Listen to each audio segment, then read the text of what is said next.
If you've just joined or you are just joining, we'll officially start in a couple of minutes. So today's live is a monthly Q&A that we're going to be doing every month. And it's bring your own questions, or we can give some topics, and it's to support you on your journey. So very transparent. If you've got any questions, or you think, I really bloody need help with this deal, or what's your opinion on this? We get nothing out of it apart from helping you guys. So please come and just, ask some questions. So we've got a couple private ones that a few people have shared with us already that we will cover. But if you've got any questions and you want to put them in the chat, please do. And then we might have some counter questions for you. So, Ian, thank you for joining. So, Ian, what I'll do is I'll cover your question first that you put on the group earlier. So what I'll do for the purpose of this, because I think you can actually watch it back, is you can watch this back at another date and then learn as well. Mm-hmm. So I'll get Substack up on my phone. I'm not very techie, by the way, people. So if you're watching this and think, God, she's rubbish, it's because I'm rubbish at tech. Right, so the question, I don't think you saw this either, David. I don't think so, I did, no. So, hello, Ian. I am viewing a property Saturday and the agents have £2,500 mandatory deposit plus £396 admin fee. If I like the property, I will want a survey doing. The agents have said if the survey comes back with anything unmortgageable or uninhabitable, then I can get my deposit back. So your questions are, is this normal? Is there any risk or small print where I lose my deposit? I'm worried what if I get the survey and it's unmortgageable, the agent won't and will not refund the deposit if I were to pull out. And the property I'm viewing has a tenant in it, but will be sold empty. I've got 1,000 questions for you, by the way, because I've seen 600 alarm bells. Do you have any tips for viewing a house full of furniture?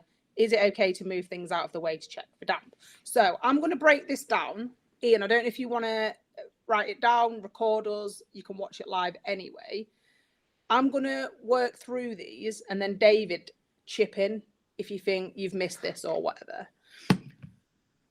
So first of all, an agent, as an agent, should never charge you anything regarding a property.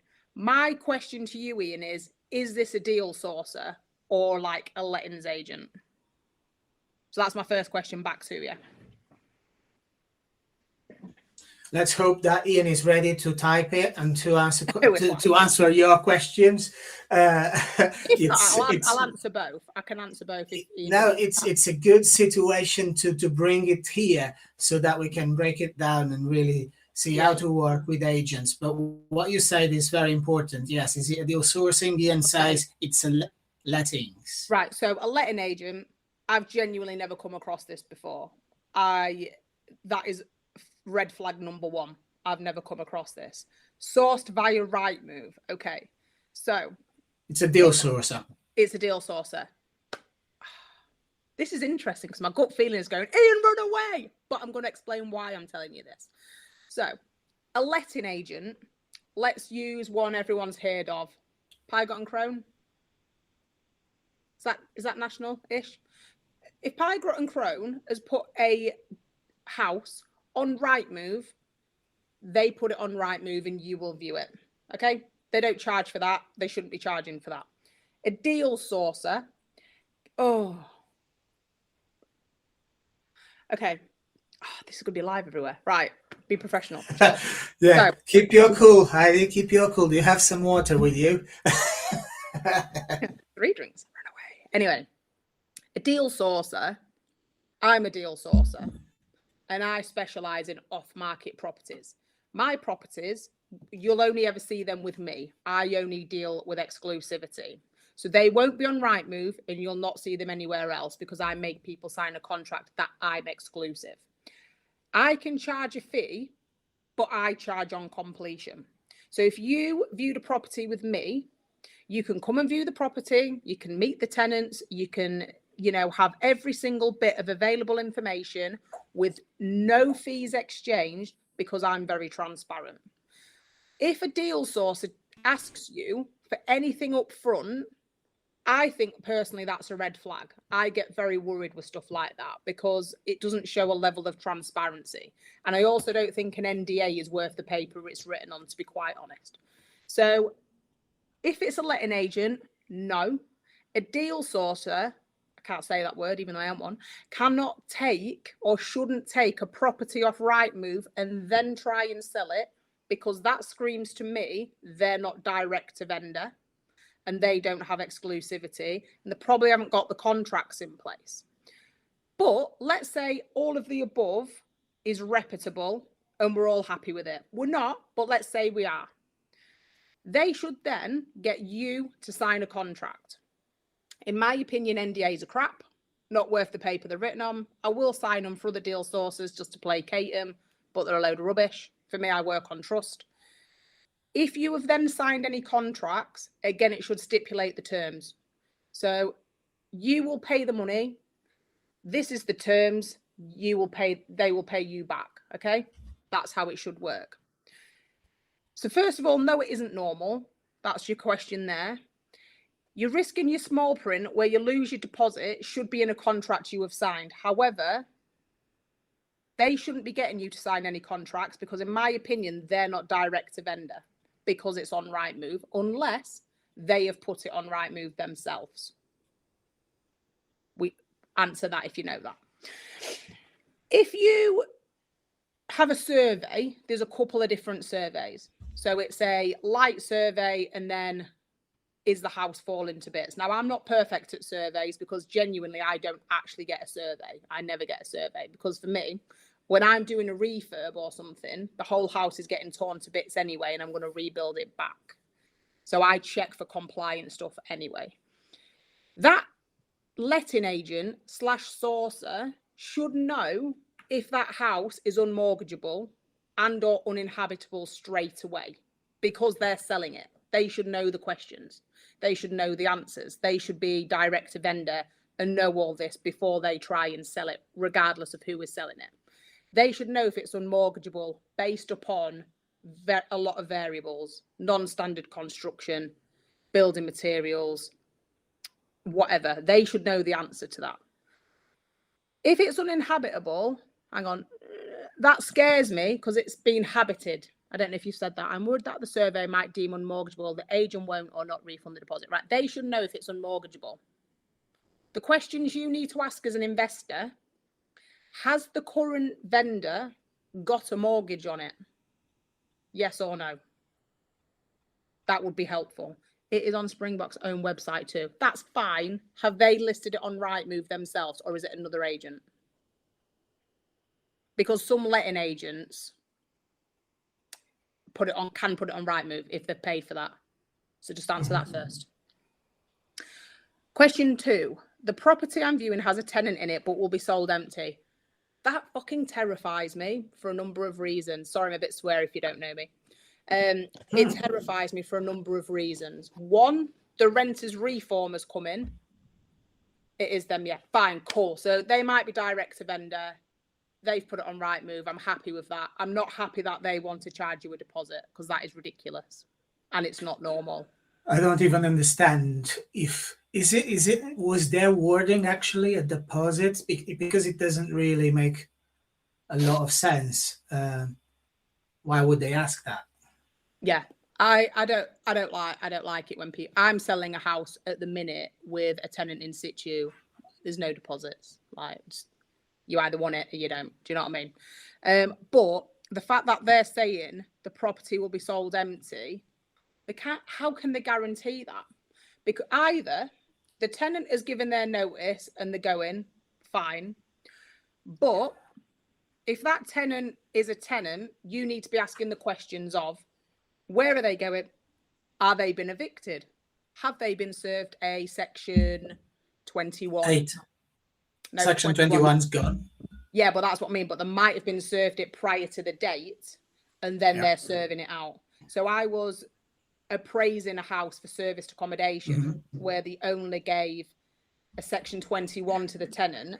And I said to her rightly, but wrongly, stay in the property till you find somewhere. Because that's right. That is your. I used to work for shelter, sorry. So, bastards. So, the tenant it'll be sold empty. Have they given the correct sections in the correct dates? If not, they can't guarantee it'll be sold empty. And do you have any tips on viewing a house full of furniture? Your main issue, Ian, with this one is the tenant, to be honest, because what's your intentions with the house? So if you're going to buy the house because it requires a refurb and you're flipping it, difficult with a tenant. If you're buying it empty, the tenant is the main issue. Are the tenant leaving? Have they been given the correct sections? Have they been evicted? You need to ask a lot more questions to the agent around the tenants and what's happening with them. If you're buying it with a tenant in situ, that's absolutely fine, because as landlords or developers, cash flow is king. So we need cash flow. So if they're staying in there, happy days. However, that's your main thing. So tips on viewing the property with furniture. The tenant actually might be there as well. Just be empathetic. It's their home. Just be, be polite. If someone's coming into your house, how would you want them to act? So yes, you can move furniture, but it's polite to ask. One of the main things I've come across is some people's houses probably not as clean or as tidy, and there's a lot of furniture and there's cats and pets and bloody all sorts everywhere. So you might find stuff's hoarded and it's difficult to move. But telltale spots of damp, look under the windows and around the windows. You'll see flaky paint. I'm renovating my house now, and this is the worst room in my house, and I should have done it first, but just as an example, can you see all these different coloured patches here? They're near my window. So just look out for damp, flaky paint, cold to touch. Yes, you can move furniture, but ask first, especially if somebody's there.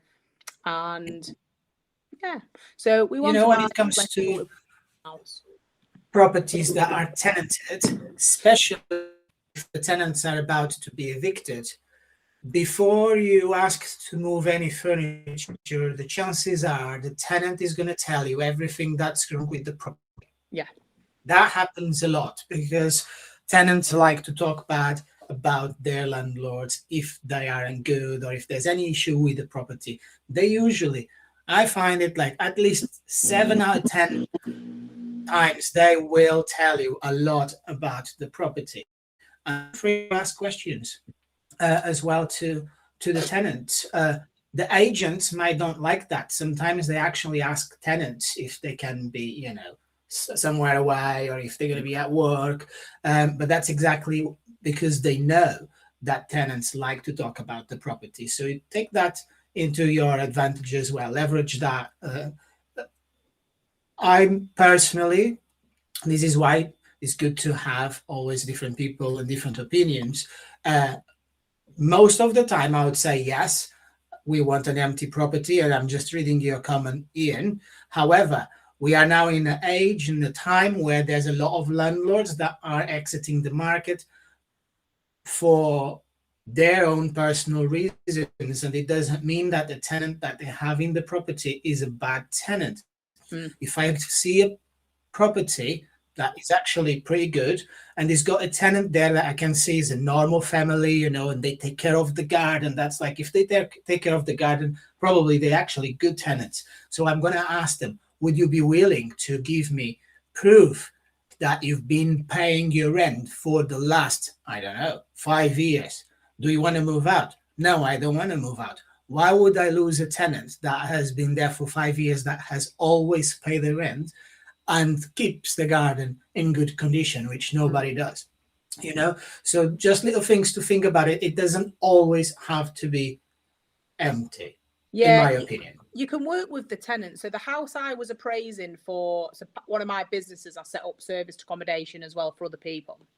And they said, and I'm in and around Lincolnshire. So this house was in Grimsby. And in my opinion, one of the worst streets in Grimsby. And this tenant has been there for 10 years. Lovely person, working professional. And the landlord gave her a section in time because they wanted to do Airbnb. And actually, they'd probably make more profit with a tenant there because she pays a decent rent for that area than it would be an Airbnb. So when I went in, the agent didn't turn up for the viewing. The owner didn't know. And I was direct to the tenant, and I was like, okay, this is how we're going to play this. So I was like, hello, thank you for letting me into your home. Do you know why we're here? And she was like, yeah, I've been evicted. And I'm like, oh.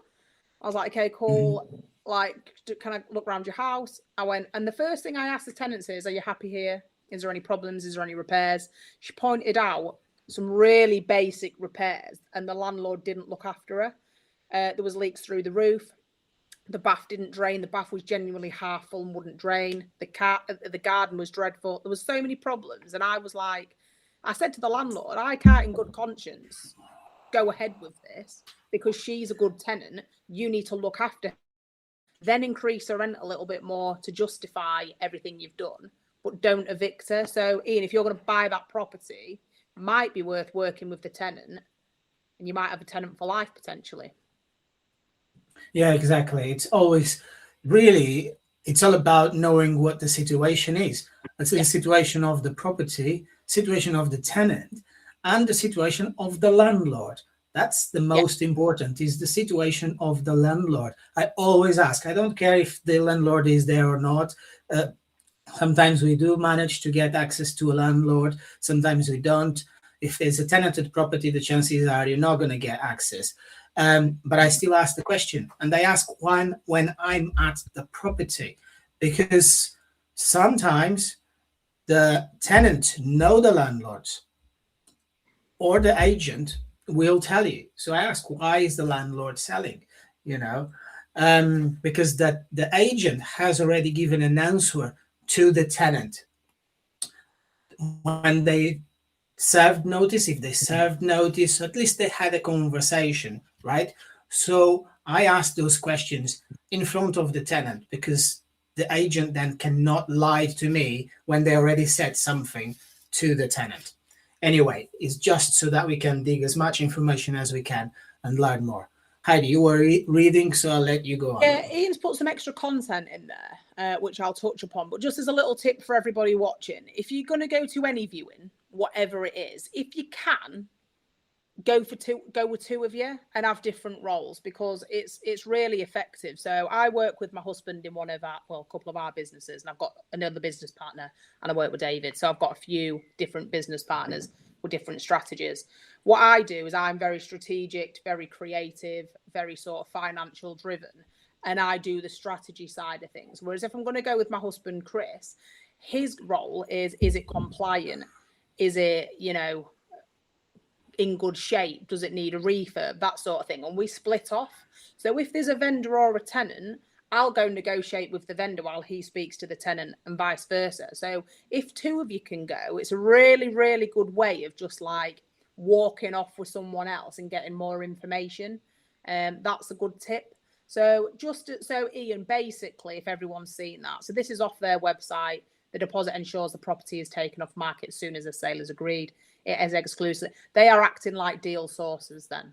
So not a proper agent. They're acting like deal sources. So that's a sourcing fee essentially. So they've just asked for their sourcing fee up front rather than on the end. The issue with things like this is sometimes they cannot give you the full information, so you can't do your due diligence.